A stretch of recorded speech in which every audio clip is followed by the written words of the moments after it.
Hi, fifth graders. So we're back for our last set of chapters in our read aloud of Charlie and the Chocolate Factory. And Mads and I are so excited to finish out this book today. Say hi, Mads. All right, guys. So we're going to go ahead and pick up with chapter 28, which is called Only Charlie Left. Now remember, we lost Augustus, we lost Violet, we lost Veruca, and we've lost Mike. And so now there's only Charlie left. And let's see how this story ends, okay? All right, here we go. Chapter 28 is called Only Charlie Left, and it says this.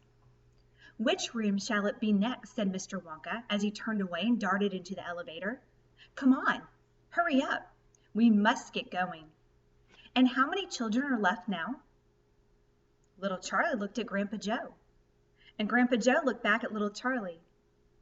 But Mr. Wonka, Grandpa Joe called after him, there's only Charlie left now. Mr. Wonka swung around and stared at Charlie. There was a silence.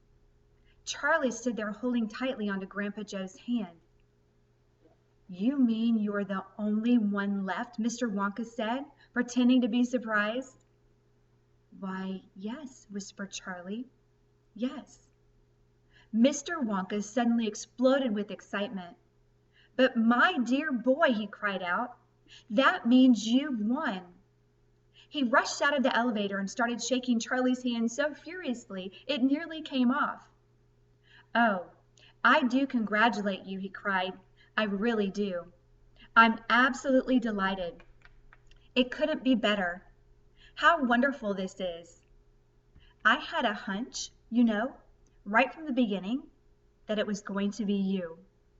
Well done, Charlie. Well done. This is terrific. Now the fun is really going to start. But we mustn't dilly. We mustn't dally. There's even less time to lose now than there was before. We have an enormous number of things to do before the day is out. Just think of the arrangements that have to be made and the people we have to fetch. But luckily for us, we have the great glass elevator to speed things up. Jump in, my dear Charlie, jump in. You too, Grandpa Joe, sir. No, after you. That's the way. Now then.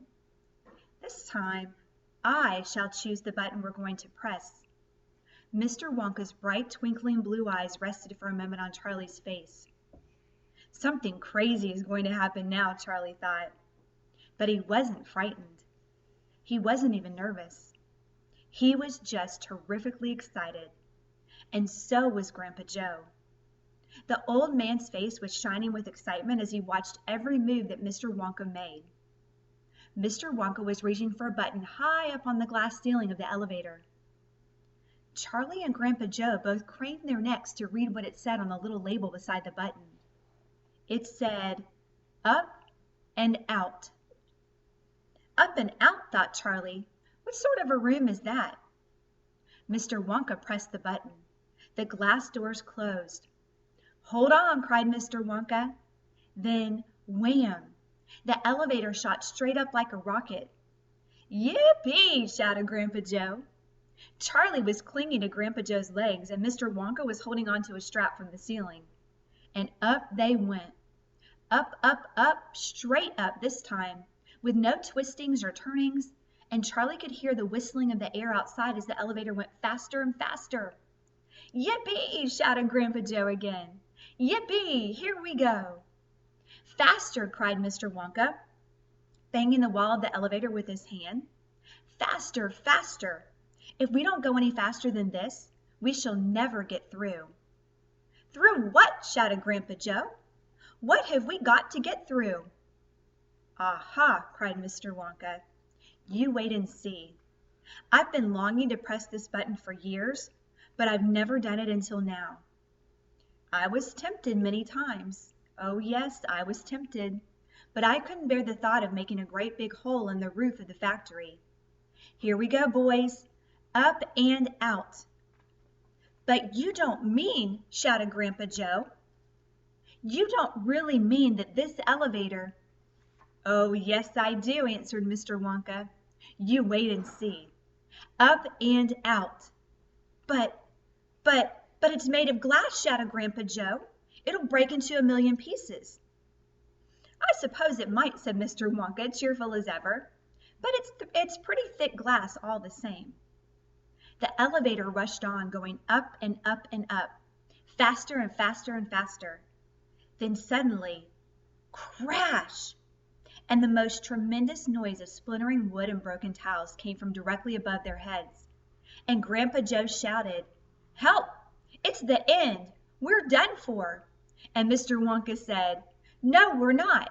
We're through. We're out." Sure enough, the elevator had shot right up through the roof of the factory and was now rising into the sky like a rocket. And the sunshine was pouring in through the glass roof. In 5 seconds, they were 1,000 feet up in the sky. "The elevator's gone mad," shouted Grandpa Joe. "Have no fear, my dear sir," said Mr. Wonka calmly, and he pressed another button. The elevator stopped. It stopped and hung in mid-air, hovering like a helicopter, hovering over the factory and over the very town itself, which lay spread out below them like a picture postcard. Looking down through the glass floor on which he was standing, Charlie could see the small, faraway houses and the streets and the snow that lay thickly over everything. It was an eerie and frightening feeling to be standing on clear glass high up in the sky.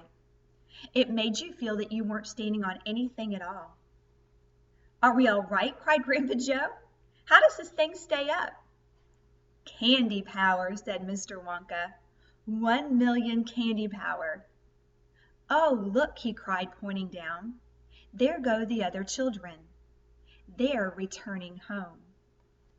All right, let's stop here for a minute. We're going to pick back up with chapter 29, but we were down to Charlie, and I love the fact that when it was just Charlie left, Mr. Wonka said he had a hunch from the beginning that it was going to be Charlie. All right, and we know that Charlie's pretty special. Let's move on to chapter 29, which is called The Other Children Go Home. All right, here we go. "We must go down and take a look at our little friends before we do anything else," said Mr. Wonka. He pressed a different button, and the elevator dropped lower. And soon it was hovering just above the entrance gates to the factory. Looking down now, Charlie could see the children and their parents standing in a little group just inside the gates. "I can only see 3, he said. "Who's missing?" "I expect it's Mike TV, said Mr. Wonka, "but he'll be coming along soon. Do you see the trucks?" Mr. Wonka pointed to a line of gigantic covered vans parked in a line nearby. "Yes," said Charlie. "What are they for?" "Don't you remember what it said on the golden ticket? Every child goes home with a lifetime supply of candy.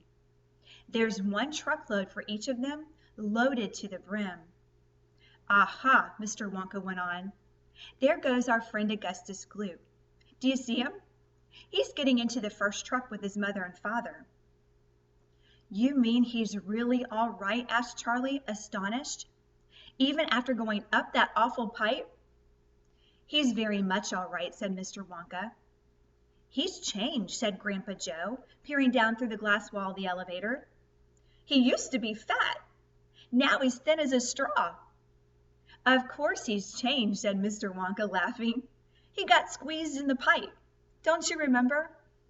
And look, there goes Miss Violet Beauregard, the great gum chewer. It seems as though they managed to de-juice her after all. I'm so glad. And how healthy she looks. Much better than before." "But she's purple in the face," cried Grandpa Joe. "So she is," said Mr. Wonka. "Oh, well, there's nothing we can do about that." "Good gracious," cried Charlie. "Look at poor Veruca Salt, and Mr. Salt and Mrs. Salt. They're simply covered with garbage." "And here comes Mike TV," said Grandpa Joe. "Good heavens, what have they done to him? He's about 10 feet tall and thin as a wire." "They've overstretched him on the gum stretching machine," said Mr. Wonka. "How very careless." "But how dreadful for him," cried Charlie. "Nonsense," said Mr. Wonka. "He's very lucky. Every basketball team in the country will be trying to get him. But now," he added, "it's time we left these 4 silly children. I have something very important to talk to you about, my dear Charlie." Mr. Wonka pressed another button, and the elevator swung upwards into the sky. All right, so let's stop here for a minute. We're going to pick up with chapter 30. I love the fact that they gave us some resolution about the other 4 kids. So we know that they're all okay. They've come out a little bit changed, but hopefully they've been changed for the better. All right, so we're going to pick back up with chapter 30, and chapter 30 is called Charlie's Chocolate Factory. I love that title. All right, it says this. The great glass elevator was now hovering high over the town. Inside the elevator stood Mr. Wonka, Grandpa Joe, and little Charlie. How I love my chocolate factory, said Mr. Wonka, gazing down. Then he paused, and he turned around and looked at Charlie with a most serious expression on his face. Do you love it too, Charlie? He asked. Oh, yes, cried Charlie. I think it's the most wonderful place in the whole world. I'm very pleased to hear you say that, said Mr. Wonka, looking more serious than ever. He went on staring at Charlie. Yes, he said, I am very pleased indeed to hear you say that. And now I shall tell you why. Mr. Wonka cocked his head to one side, and all at once the tiny twinkling wrinkles of a smile appeared around the corner of his eyes, and he said, You see, my dear boy, I have decided to make you a present of the whole place. As soon as you are old enough to run it, the entire factory will become yours. Charlie stared at Mr. Wonka. Grandpa Joe opened his mouth to speak, but no words came out. It's quite true, Mr. Wonka said, smiling broadly now. I really am giving it to you. That's all right, isn't it? Giving it to him, gasped Grandpa Joe. You must be joking. I'm not joking, sir. I'm deadly serious. But why should you want to give your factory to little Charlie? Listen, Mr. Wonka said. I'm an old man. I'm much older than you think. I can't go on forever. I've got no children of my own, no family at all. So who is going to run the factory when I get too old to do it myself? Someone's got to keep it going, if only for the sake of the Oompa Loompas. Mind you, there are thousands of clever men who would give anything for the chance to come in and take over from me, but I don't want that sort of person. I don't want a grown-up person at all. A grown-up won't listen to me. He won't learn. He will try to do things his own way and not mine. So I have to have a child. I want a good, sensible, loving child. One to whom I can tell all my most precious candy-making secrets while I am still alive. So that's why you sent out the golden tickets, cried Charlie. Exactly, said Mr. Wonka. I decided to invite 5 children to the factory, and the one I liked best at the end of the day would be the winner. But Mr. Wonka, stammered Grandpa Joe, do you really and truly mean that you are giving the whole of this enormous factory to little Charlie? After all, there's no time for arguments, cried Mr. Wonka. We must go at once and fetch the rest of the family. Charlie's father and his mother and anyone else that's around. They can all live in the factory from now on. They can all help to run it until Charlie's old enough to do it by himself. Where do you live, Charlie? Charlie peered down through the glass elevator at the snow-covered houses that lay below. It's over there, he said, pointing. It's that little cottage right on the edge of the town, the tiny little one. I see it, cried Mr. Wonka, and he pressed some more buttons and the elevator shot down toward Charlie's house. I'm afraid my mother won't come with us, Charlie said sadly. Why ever not? Because she won't leave Grandma Josephine and Grandma Georgina and Grandpa George. But they must come too. They can't, Charlie said. They're very old and they haven't been out of bed for 20 years. Then we'll take the bed along as well, with them in it, said Mr. Wonka. There is plenty of room in this elevator for a bed. You couldn't get the bed out of the house, said Grandpa Joe. It won't go through the door. You mustn't despair, cried Mr. Wonka. Nothing is impossible. You watch. The elevator was now hovering over the roof of the Bucket's little house. What are you going to do? Cried Charlie. I'm going right on in to fetch them, said Mr. Wonka. How? Asked Grandpa Joe. Through the roof, said Mr. Wonka, pressing another button. No, shouted Charlie. Stop, shouted Grandpa Joe. Crash went the elevator, right down through the roof of the house into the old people's bedroom. Showers of dust and broken tiles and bits of wood and cockroaches and spiders and bricks and cement went raining down on the three old ones who were lying in bed. And each of them thought that the end of the world was come. Grandma Georgina fainted. Grandma Josephine dropped her false teeth. Grandpa George put his head under the blanket, and Mr. and Mrs. Bucket came rushing in from the next room. Save us, cried Grandma Josephine. Calm yourself, my darling wife, said Grandpa Joe, stepping out of the elevator. It's only us.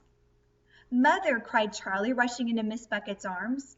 Mother, Mother, listen to what's happened.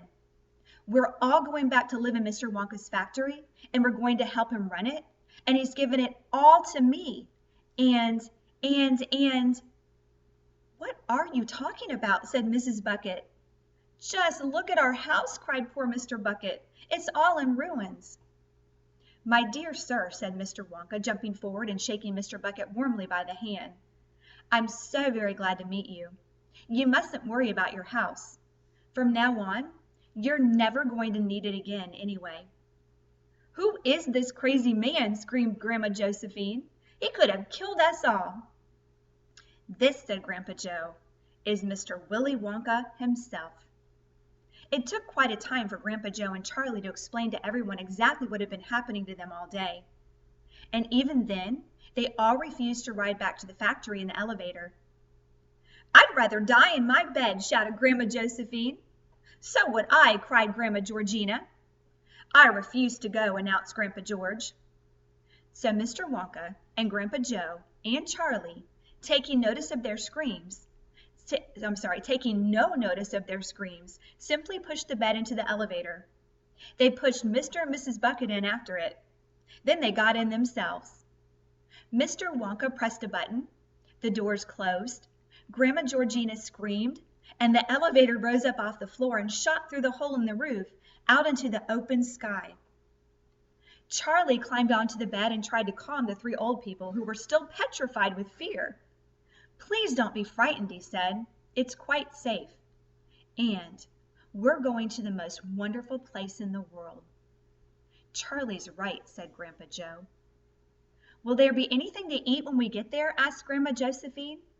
I'm starving. The whole family is starving. Anything to eat? Cried Charlie, laughing. Oh, you just wait and see. All right, so that's the end of our read aloud of Charlie and the Chocolate Factory. And I love this because one of the messages that we get from this novel, one of the themes is, you've got these other characters in our story. They were pretty selfish, they were pretty greedy. And then on the other hand, you have Charlie, who appears to be very kind, very loving, filled with hope. And in the end, those character traits paid off for Charlie, because in the end, he's the one that ends up with the factory, and they're never going to have to worry about anything again. Well, guys, I have so enjoyed reading this novel with you. Maddie's loved it. I've loved it. And so until we pick up again or we see you guys again, you guys stay safe. You stay healthy. We love you. Mrs. Wingo.